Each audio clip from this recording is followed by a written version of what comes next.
boa noite. Eu vou pôr aqui para vocês o tema da live, para quem for acompanhar aqui pelo Instagram. E se você está acompanhando pelo YouTube ou pelo IGTV, depois nessa gravação, hoje eu quero falar sobre um livro que é muito especial, principalmente para quem trabalha com mães. E nesse livro, que é da Laura Gutman, eu vou mostrar aqui para vocês. Eu sei que para vocês aparece ao contrário, né? Mas depois, principalmente para quem for acompanhar depois no YouTube ou no Instagram, eu vou colocar a foto desse livro. O nome desse livro de Laura Gutman é A Maternidade e o Encontro com a Própria Sombra, o resgate do relacionamento entre mães e filhos, tá? E foi baseado nesse livro que eu resolvi fazer os posts dessa semana. Então, se você está chegando agora, seja bem-vinda. Que bom que você está por aqui. Eu vou falar um pouquinho de mim, para quem não me conhece, principalmente se você está vendo esse vídeo gravado. Eu sou a Camila Santana, sou psicóloga, sou mãe da Laura. A Laura tem 4 anos e meio, então passei pela gestação, passei pelo puerpério e decidi, então, ainda no puerpério, trabalhar com mães e ajudar mulheres, desde tentantes, gestantes, até mães, a terem uma jornada materna mais leve e consciente, principalmente no puerpério, principalmente no comecinho, nos primeiros 2 anos de vida do bebê. E depois, algumas pacientes que eu atendo que têm filhos maiorzinhos, também dou todo um apoio aí como educadora parental, como educação, disciplina positiva, criação com apego e por aí vai, que é muito do que eu acredito, do que faz sentido para mim, e é o que há de mais atual, frente ao que a gente conhece, tá bom? Então, que bom que vocês estão por aqui, que vocês estão chegando. Então, como eu disse, eu vou falar um pouco sobre este livro, que ele é um tanto quanto polêmico, um livro da Laura Gutman. Eu sei que aparece ao contrário aí para vocês, A Maternidade e o Encontro com a Própria Sombra. E eu decidi fazer alguns posts que eu tenho lançado aí ao longo da semana, mas eu quero fazer esse conteúdo em vídeo também para falar sobre eles, tá? Esse livro, por que ele é um pouco polêmico? Ele é escrito por uma psicóloga, então a Laura Gutman é uma psicóloga, ela é uma psicóloga argentina, e ele traz alguns termos que são um pouco pesados, um pouco difíceis e intensos, Eu não li esse livro durante a gestação, eu conheci esse livro já depois que a minha filha nasceu e, sinceramente, não sei se recomendaria a leitura para todas as mulheres. Eu acho que não é para todas as mulheres, sabe? Algumas vão se encontrar mais fácil, outras não, porque é uma leitura mais pesada, mais difícil. De fato, é uma leitura que coloca a gente em xeque e de frente com coisas que podem machucar, tá? Então, por isso que é uma leitura um pouco mais difícil. Por outro lado, nos traz muitos aspectos interessantes e de muito aprendizado, principalmente quando diz respeito a esse universo da gestação e do puerpério, tá? O ideal seria que as mulheres lessem na gestação, mas é um livro um pouco pesado nesse sentido, e eu vou explicar o porquê. Então, a gestante, assim que ela fica sabendo da notícia, que passa lá as 8 semanas, 12 semanas, que ela sabe que tá tudo ok com o bebezinho, tá tudo certo, ela vai curtir esse momento. Ela vai viver esse momento de graça. É um momento em que a mulher tá mais bonita, via de regra, tá? Nem sempre. Pode ser que essa gestante não esteja feliz, que ela não queira a gestação, ou que ela tenha passado muito mal, enfim. Esse é um ponto. Mas, via de regra, a mulher está lá feliz, contente, nesse estado de graça, nessa doce espera desse bebê. E ao longo da gestação, essa mulher ela quer se curtir. Ela quer curtir a barriga, principalmente se é a primeira gestação. Ela tá curtindo com a família, ela tá curtindo a novidade. E ela vai se preparar, então, e estudar aí atrás de coisas que remetem ao desenvolvimento do bebê, que tamanho ele deve estar em cada semana, as transformações que vão acontecendo no corpo dela a cada semana, né? E ela se encarrega de tudo isso, é todo um universo novo que se descortina na frente dessa mulher. Então ela precisa tomar decisões com relação a enxoval, a nome do bebê, a decoração do quarto, enfim, ela se vê imersa nesse universo. E no meio disso, né, as pessoas que fazem parte desse dia a dia dessa mulher vêm com algumas histórias, com algumas notícias. Todo mundo já ouviu histórias trágicas da filha, da cunhada, da enteada da vizinha, né, que teve um parto XPTO, ou de alguém que teve um bebezinho que nasceu com algum tipo de deficiência, como se isso fosse, né, destruir o sonho dessa mulher, enfim. Então, essas histórias começam a chegar e a mulher, então, passa a ser um pouco mais seletiva com relação àquilo que ela quer ouvir, que ela está disposta a ouvir, tá? Esse é um ponto. Outro ponto. Se antes da gestação, né, ao longo da infância e da vida dessa mulher, ela tinha como mecanismos de defesa, né, ela criava recursos internos para não entrar em contato com algumas feridas, para lidar com algumas dificuldades, seja sentimentos de abandono, dores, abusos, tá? Então, se ao longo da vida dessa mulher ela enfrentou muitas dificuldades, muito provavelmente ela precisou criar mecanismos de defesa, recursos internos para conseguir lidar com as dificuldades da vida. E naturalmente, ao longo da gestação, essa mulher vai se lançar a mão e vai fazer uso desses recursos, tá? Para poder se blindar de tudo que vem do meio externo, de todas as histórias ou informações que cheguem até ela e que ela encara como negativas. E incluo aqui aquelas amigas ou, enfim, quem teve filho recentemente que tenta, de certa forma, alertar essa gestante do que vem pela frente. Então, essa gestante começa a receber alguns conselhos, pitacos, né, chame como quiser, com relação ao que ela vai enfrentar. Então ela ouve que vai ser difícil, que é melhor ela começar a dormir agora, né? E que é puxado. E para essa gestante que ainda não conhece essa realidade do outro lado, aquilo é muito exagerado, né? Se ela está se preparando tanto, se ela quer tanto esse nenê, por que com ela vai ser difícil? Não vai, né? Isso para a gestante, lidando aí com os seus recursos internos, né, tentando encarar a realidade. Então, ela vivencia esse momento de espera com uma certa negação daquilo que vem, que não corresponde com aquilo que ela deseja, tá? Então, a gestação é um momento de muito desejo, de muitas expectativas com relação ao parto. Ela se imagina, então, com um bebezinho lindo, ela acredita que assim que o bebezinho nascer, ela vai fazer caminhada com esse nenê, vai poder, né, fazer um pilates com esse nenê, enfim, vai poder voltar a atenção, então, para si e ter o bebezinho como companhia. Tá? E ela então tenta negar aquilo que ela ouve, que é o contrário do que ela acredita, tá bom? Então, nessa doce espera, né, em que ela fica com essa preocupação, a maior preocupação da gestante, né, depois de pensar em enxoval, em nome do bebê, desenvolvimento e tudo mais, é o parto. Então, a gestante ela se preocupa muito com o parto, como se o parto fosse, então, o grande finale, né, da gestação. Ela se preocupa em idealizar como vai ser esse parto, de repente ir atrás de uma equipe humanizada para esse parto, uma doula, ela se empenha, ela faz cursos preparatórios para a gestante, carrega o marido em todas as consultas, em todos os cursos. E esses cursos, então, falam exatamente o que essa gestante quer ouvir.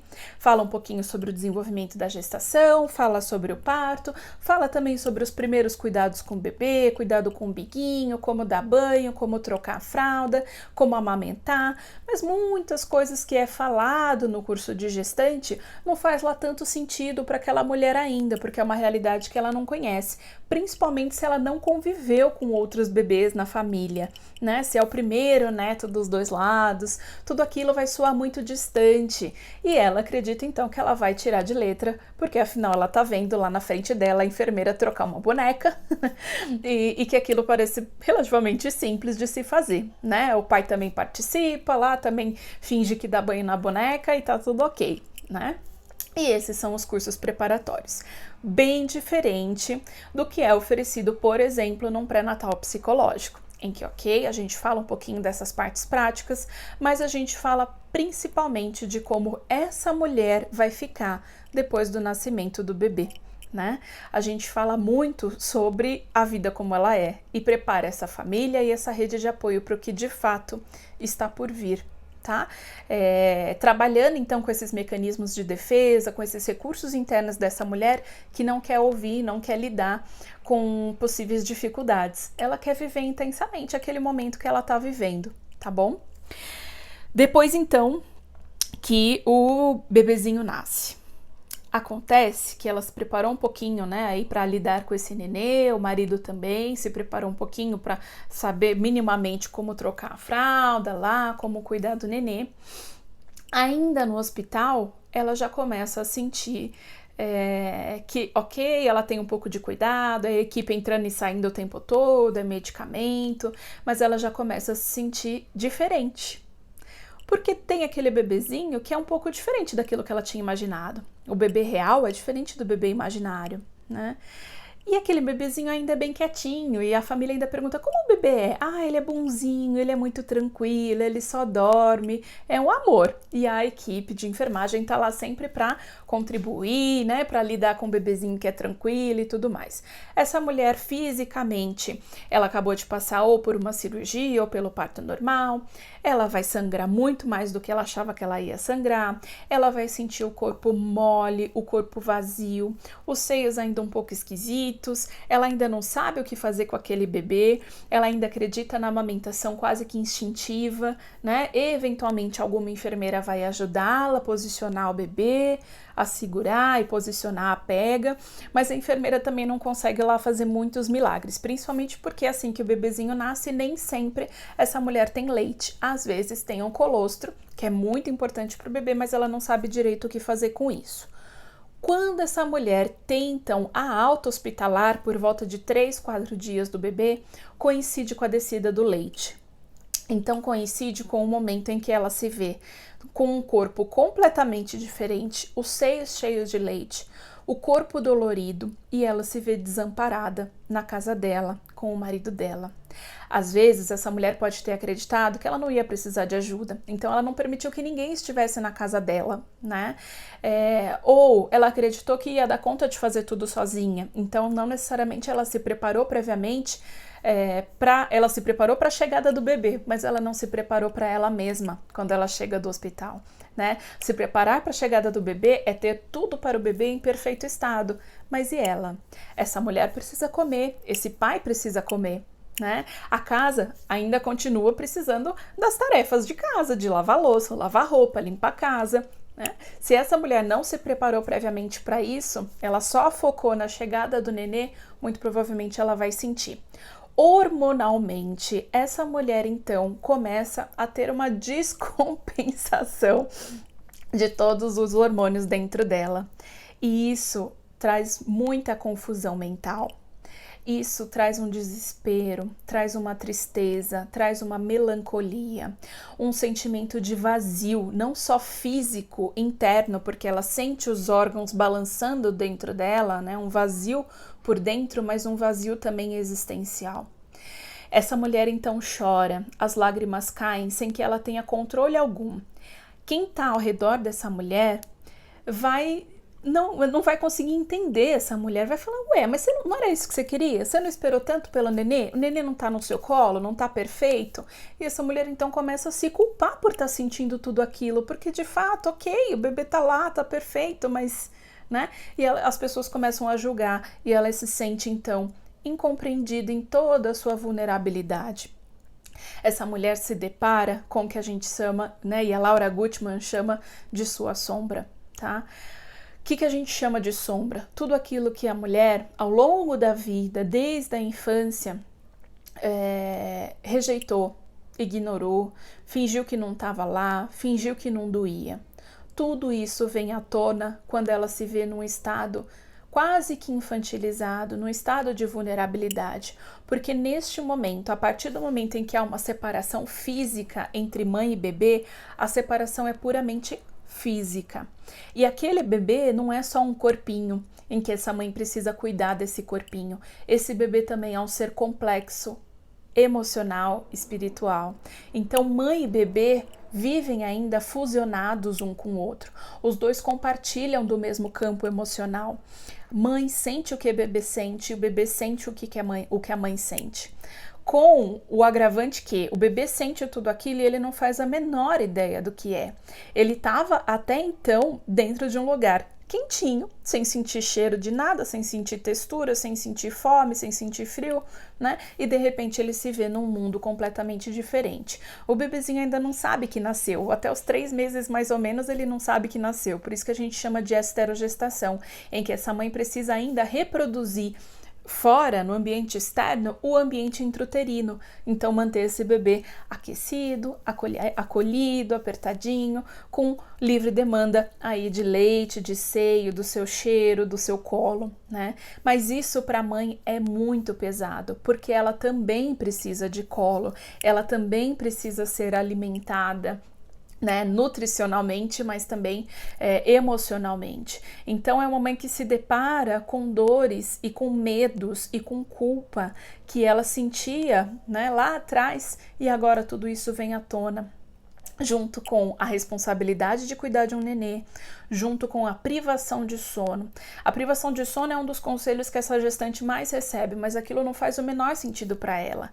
Por mais que ela tenha passado noites em claros na balada, por mais que ela tenha passado já noites em claros trabalhando, ou em festas, o que quer que seja, você passar noites em claro consecutivamente, por dias, meses a fio, é quase que torturante, né? A privação de sono é algo que mexe muito com os hormônios e com o emocional de qualquer pessoa, e principalmente dessa mulher que está tão vulnerável e se vê responsável por cuidar daquele nenê. E é ela a única pessoa que vai resolver, que vai precisar acordar e dar a mama, e vai precisar acolher esse nenê para que ela mesma também seja acolhida, tá? Então, essas dificuldades enfrentadas assim que o bebê nasce só faz sentido para a mulher depois que o bebê nasce. E aí é que ela vai se dar conta. E aí é que ela vai entender o porquê que as pessoas tentavam falar para ela. Muitas mulheres vêm até para terapia se queixando, por que as pessoas não falam? Como que ninguém comenta sobre isso, né? Na verdade, as pessoas até tentavam, mas ela ignorava. Ou ela se fechava para aquela informação até para se proteger. Mas quando a realidade chega, ela precisa aprender a lidar com isso, às vezes da forma mais difícil possível. Um pré-natal psicológico pode amenizar isso, porque a gente vai informar não só essa mulher, o que vai acontecer com ela, né, como também fortalecer toda a rede de apoio que vai estar atento aos sintomas dessa mulher. Durante a gestação, eu estava comentando sobre aquelas histórias que normalmente essa gestante ouve, né, do parto difícil da vizinha, da prima, da enteada. São possibilidades, né? Pode acontecer com ela ou não. Mas a questão da privação de sono, do nenê chorando, da dificuldade hormonal, não é que isso pode acontecer com ela, isso vai acontecer com ela, né? Inevitavelmente isso vai acontecer com essa mulher e ela precisa estar preparada para lidar com isso, né? Muito além de estudar sobre a gestação ou sobre o parto, o bebê vai nascer de algum jeito, independente da via de parto. A certeza é que ele vai estar lá e que vai precisar muito dela, né? E que ela também vai precisar de muito apoio e muita ajuda, porque emocionalmente ela vai estar muito vulnerável, tá? Então a privação de sono pega muito os hormônios e essa mulher então se depara com o que a gente chama de baby blues, que é essa melancolia natural, que do mesmo jeito que essa tristeza do nada vem, ela vai embora, depois lá de uns 20 dias mais ou menos do bebê. Tá?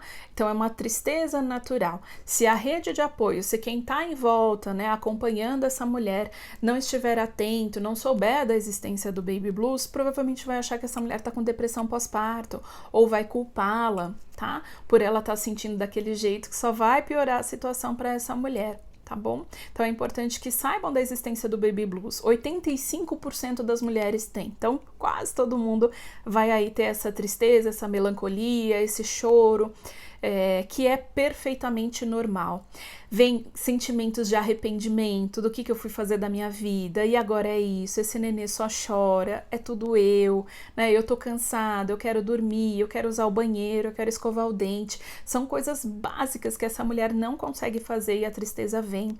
E vem o arrependimento e em cima de tudo isso vem a culpa por estar se sentindo dessa forma, né? E às vezes essa culpa é reforçada pela família, tá? Quando eu falo aqui, né, de julgamento, de rede de apoio, é interessante que essa rede de apoio de fato seja uma rede de apoio e não uma rede de agouro, né, cercada de pessoas que aí vai simplesmente dar pitaco ou dizer no meu tempo era assim, ou eu criei tantos filhos e estão todos vivos, né? A ideia é que de fato essa rede de apoio esteja para acolher e amparar essa mulher. Tem que ser uma rede que vá blindar essa mulher de toda a negatividade, sim, mas também apoiá-la e suportá-la em toda a sua vulnerabilidade, tá? Então, é interessante que essa mulher saiba de tudo isso para estar disponível para essa fusão emocional com esse bebezinho. Durante muito tempo, mãe e bebê vão estar em fusão emocional. Pelo menos 2 anos de vida do bebê é o tempo que a gente chama, né, e que a gente acredita que existe aí o puerpério.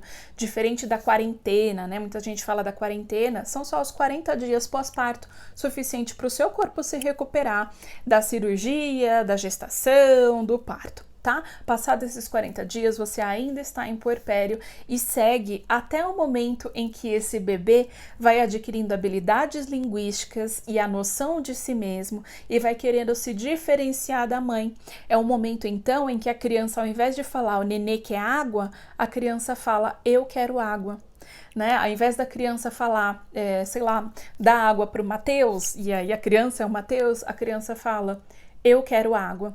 Quando tem uma noção de self, uma noção de si, aí é que essa criança começa então a se desprender emocionalmente dessa mãe e se diferenciar dessa mãe. É quando vem lá a crise, né? O que o pessoal chama de terrible two, a crise dos 2 anos, a fase de birras, de comportamentos mais desafiadores. Só nesse momento que mãe e bebê então não vão mais tanto compartilhar desse campo emocional, mas logo que nasce, logo após o nascimento, a separação mãe e bebê é puramente física, e essa separação ela não aconteceu para que de fato a família e a mãe force essa separação, no sentido de deixar o nenê dormir longe dessa mãe, colocar o nenê no berço, ou por que esse nenê não fica sozinho. Essa separação aconteceu porque o bebê já estava grande demais para continuar naquele ventre, mas ele ainda precisa da mãe. Ele precisa do corpo da mãe para sobreviver. Ele precisa de contato físico, pele a pele, para sobreviver. Tá? Por isso é tão importante a amamentação em livre demanda e a entrega e a dificuldade, toda a dificuldade de conduzir a amamentação, né? Deixa eu dar uma olhadinha no que vocês estão falando por aqui e aí eu continuo. Bastante gente passou por aqui já. Laurice, Rodrigo, conselho bom da psico. Laurice é puxa-saco. Kênia, Rodrigo, Ana Cristina, eu tive, mas a minha rede de apoio não ajudou muito. De fato, né, a rede de apoio ela precisa estar, às vezes, até mais informada que a mãe para poder dar conta e, de fato, ser uma rede de apoio. Quando a gente fala em rede de apoio, né, parece muito subjetivo, mas pensa assim, imagina que o nascimento do bebê e o puerpério em si é você praticar um trapézio.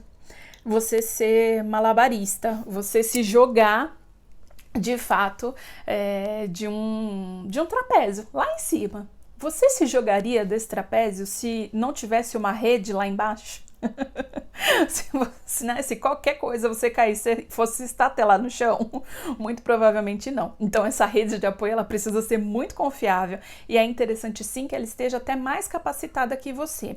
Quando eu falo capacitada e a gente fala de rede de apoio, né, principalmente agora em pandemia, o mais fácil da gente conseguir rede de apoio é mãe e sogra, né? E mãe e sogra lá criaram seus tantos filhos, muito provavelmente uns 2, 3 filhos, 4 filhos, como era comum antigamente. E ela vai falar, eu criei tantos filhos e estão aí, sobreviveram até agora, tá? Que bom, muito obrigada pela ajuda, mas existem informações atualizadas, né? Mas esse é o seu maternar, mas esse é o seu momento de escolher. Então é agradecer por toda ajuda, confiar, pedir, aceitar e tudo mais, mas saber impor limites do que é a sua escolha no seu maternar e do que é crítica, do que é julgamento, do que é pitaco. Né? E de fato colocar as pessoas cada uma no seu lugar. Então essa rede de apoio ela vai ser muito necessária, principalmente para cuidar do entorno, para cuidar do ambiente, para fazer com que tenha comida fresca nessa casa, com que tenha frutas para essa mãe se alimentar, para fazer com que essa mãe consiga de fato descansar e não ficar preocupada em recolher ou estender roupa, para fazer com que essa mãe tenha sempre água fresca do seu lado, porque amamentar dá uma sede danada, tá? Então, rede de apoio é para estar lá com essa mãe, para lavar a roupinha manchada do nenê, para trocar uma fralda eventualmente, para dar um banho no nenê se for o caso, tá? E pai faz parte da rede de apoio, mas entenda que pai é responsável 50% também por esse nenê, né? E é interessante que essa mãe permita que o pai comece a criar esse vínculo com esse nenê. O pai, ele se dá conta do nascimento, né, ou da existência do bebê depois que o bebê nasce, e é importante que os dois comecem a conhecer e criar os momentos de estabelecer e de reforçar esse vínculo entre os dois. Então a mãe, né, tem muita questão de daqui que eu faço, deixa que eu faço, e sem perceber vai afastando o pai desse nenê. Então o momento do banho é um bom momento para o pai estar presente, para o pai dar o banho nesse nenê, ser o momento dos dois, e aos poucos eles irem fortalecendo esse vínculo, tá? Entre eles. A Ana colocou, eu e minha mãe, não, e minha mãe que falou, nossa, ela faz cocô verde, minha irmãzinha que morreu também fazia. Então, são os comentários desnecessários, né? O bebezinho no começo faz cocô verde mesmo, faz cocô de tudo quanto é cor. Aí eu percebi que ela ia me atrapalhar, agradeci, falei que ela poderia ir embora. E aí eu consegui colocar esse limite, né, de muito obrigada, mas tem história que é desnecessária, né?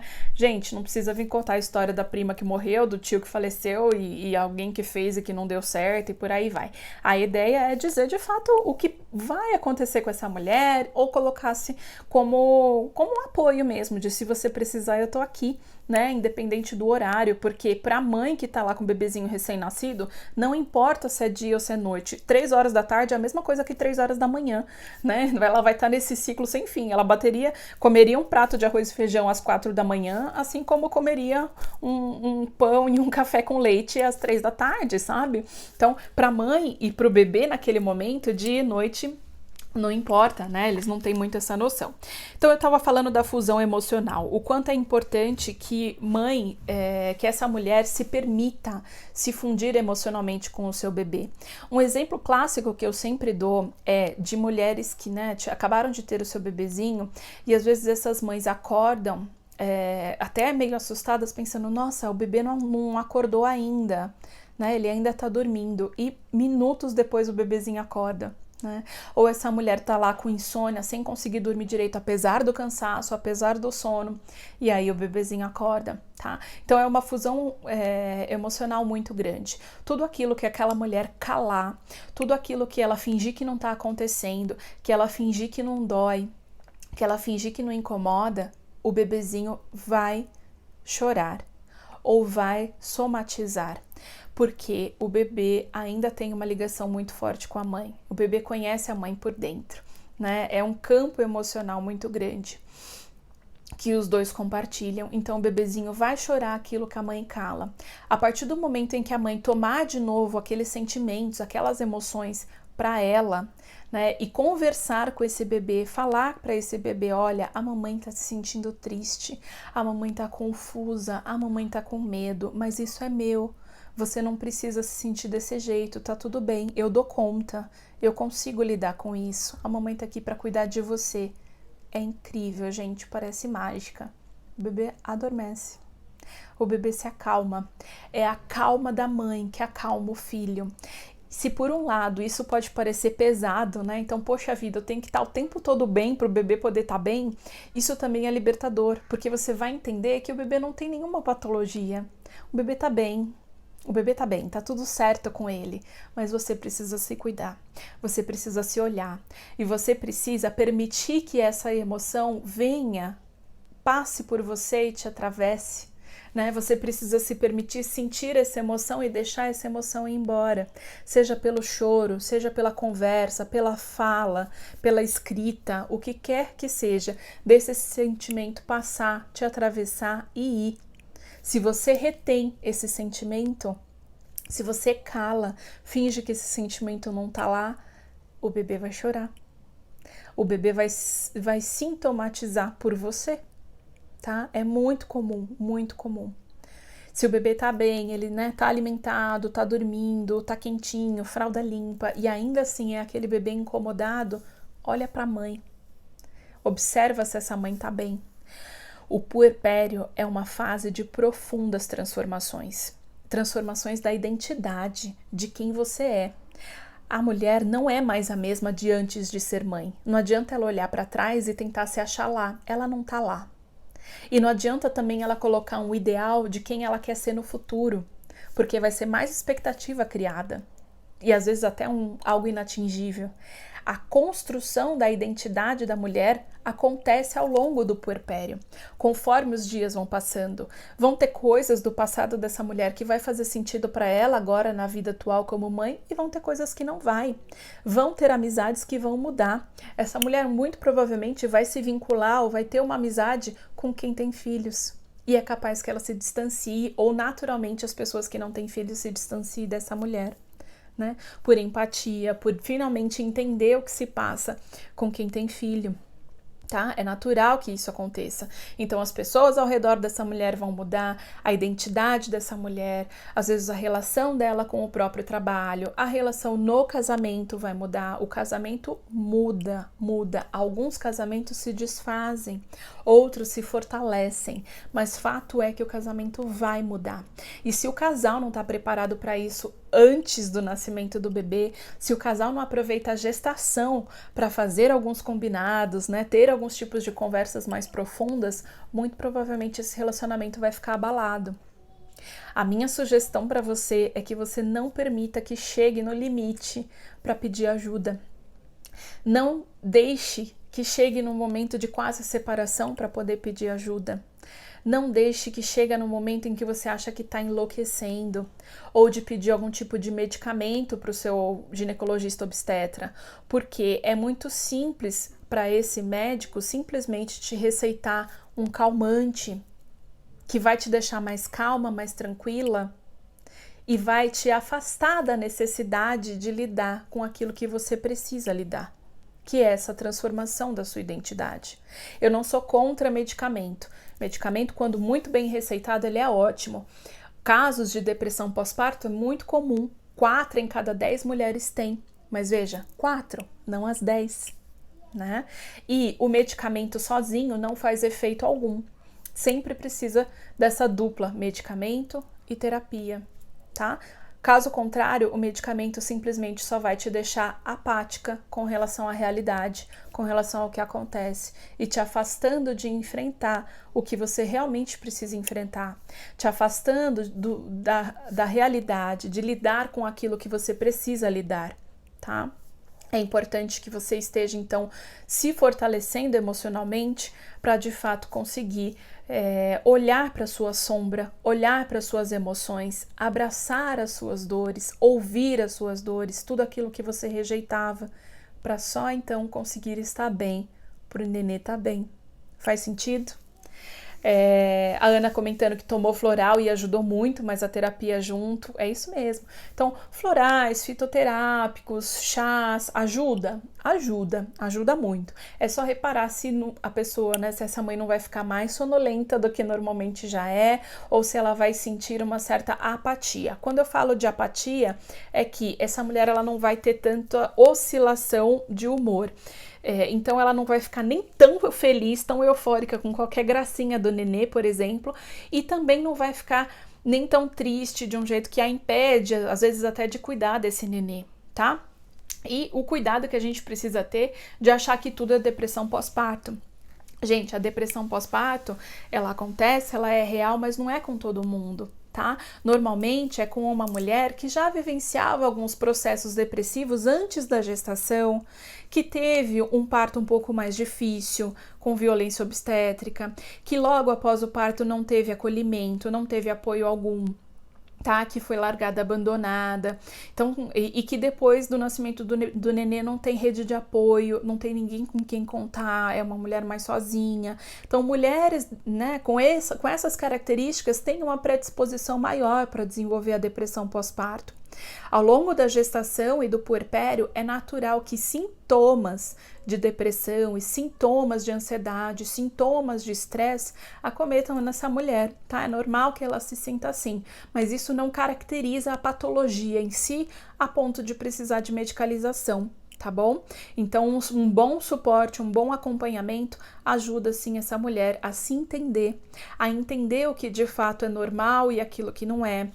Todo um aprendizado, né, e um conhecimento dessa rede de apoio para que, por exemplo, o marido esteja de olho, atento aí às oscilações de humor dessa mulher e saber até que ponto é normal, até que ponto não é, né, e quando acionar a ajuda profissional, tá? Esse é o papel também da rede de apoio, mas quando essa mulher já sabe de antemão o que ela vai enfrentar, fica muito mais fácil dela entender, dela acalmar e dela inclusive conversar com o nenê, explicar para o nenê que aquilo é dela e que ela vai dar conta, que ela vai aprender a lidar e que ele não precisa chorar por conta disso, né? Porque afinal os dois aí então estão nessa fusão emocional.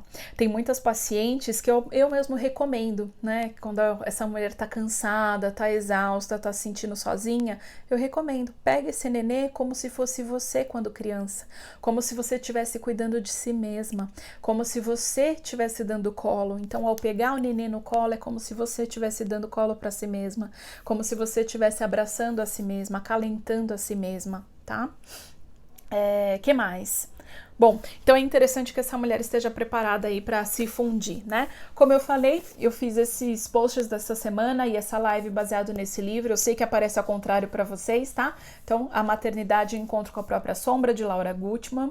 Nesse livro ainda tem muitas outras referências excelentes que falam da função do pai, falam de crianças em época de desfraude, da comunicação com a criança, fala com relação ao sono do bebê, que é muito importante que essa mãe saiba o que acontece, pelo menos até os 3 anos, no sono do bebê, tá? Fala sobre abuso infantil, seja abuso sexual, abuso emocional, e fala também sobre o retorno de licença maternidade, que é aí um verdadeiro marco de reconstrução da identidade dessa mulher depois que o bebezinho nasce. Tá?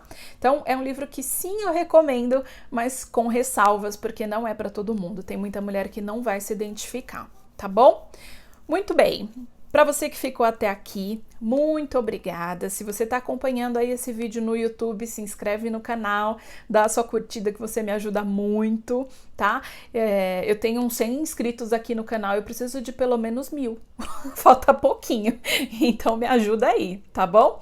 Muito bem, e para você que acompanhou, tá acompanhando ao vivo aqui no Instagram, muito obrigada por ter participado, a Ana participou bastante.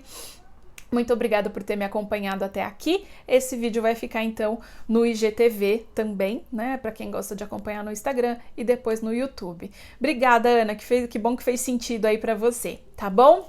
Gente, é isso. Que bom que vocês gostaram. Continuem acompanhando os posts aí ao longo da semana sobre esse momento de vida tão importante da mulher, que é assim que o bebezinho nasce, tá bom? Beijo!